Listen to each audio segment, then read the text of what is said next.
बिस्मिल्लाहिर्रहमानिर्रहीम। बाज़ लोग इंतहाई बदबख्त और बेशरम होते हैं। बेगैरती का ये आलम होता है कि अल्लाह रब्बुल इज़्ज़त अगर उन्हें नवाज भी दे तो वो अपनी कमीनगी को नहीं छोड़ते। ऐसे ही एक कमीने की वीडियो हम आपके सामने ला रहे हैं। ये सुबह सवेरे का वक्त है। अच्छी खासी गाड़ी पर सवार एक आदमी एक गेट के पास आकर रुका है। गेट के बाहर एक बड़ी सी टोकरी पड़ी है जिसमें गालबन घर का कचरा रखा गया है।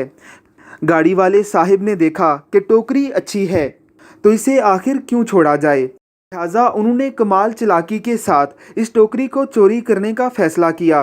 टोकरी को उठाकर अपनी गाड़ी में रखा और वहां से चलते बने। लेकिन साहब की शामत आई हुई थी। सीसीटीवी का दौर चल रहा है। हर घर के बाहर ही सीसीटीवी कैमरे लगे हुए हैं।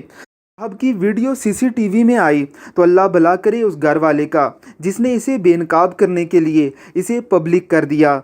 हमारे प्यारे पैगंबर ने फरमाया था कि जब कोई ज़िना करता है तो उस वक्त वो मुसलमान नहीं होता, और जब कोई चोरी करता है तो उस वक्त भी वो मुसलमान नहीं होता।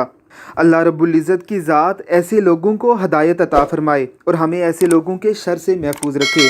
आमीन सुम आमीन।